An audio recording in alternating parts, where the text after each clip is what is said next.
The occupiers continue their unsuccessful attempts to break through the defense of Pokrovsk, but are left with nothing. The situation in this sector of the front remains extremely tense. As reported by the Commander-in-Chief of the Armed Forces of Ukraine, Alexander Syrskyi, on his Facebook page, Ukrainian defense units continue to carry out their missions in the Pokrovsk-Mirnorad agglomeration area. According to him, during his trip to the Pokrovsk direction, he held a meeting with the command staff of military administration bodies, military units and subdivisions. As Syrskyi notes, the enemy remains highly active, but the clear coordination and cohesion of our units help us to withstand their efforts. We clarified the results of defensive, search and strike and assault operations aimed at stabilizing the situation, as well as the procedures for carrying them out in the future.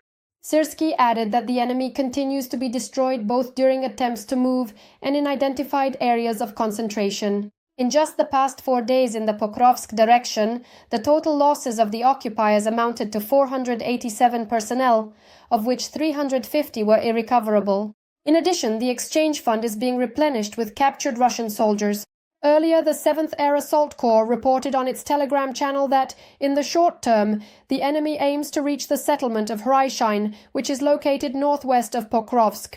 It is noted that, due to their inability to break through Pokrovsk's defenses and use the city as a staging ground for this plan, the Russians are trying to bypass the city. At the same time, the enemy continues its unsuccessful attempts to pin down the defense of Mirnorad. Recently, in Mirnorad, Ukrainian forces destroyed a group from the Russian Federation's GRU.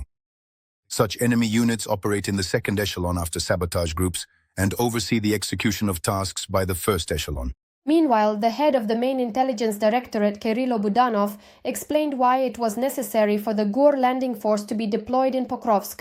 In an interview with Channel 24, he said that this was the only way to turn around a very difficult situation in the city. Budanov noted that at that time, the chief of the General Staff of the Russian Federation, Valery Gerasimov, had already reported to Putin that the city had been taken. Nothing else would have worked. What we did allowed us to win precious time so that the main units of the armed forces could calmly, as much as possible, approach the city to reinforce it. According to him, after the GUR special forces landed, Russia stopped talking about having taken Pokrovsk. According to the General Staff of the Armed Forces of Ukraine, as of 8 o'clock in the morning on November 20th, Ukrainian defenders had stopped 55 assault and offensive actions by the aggressor.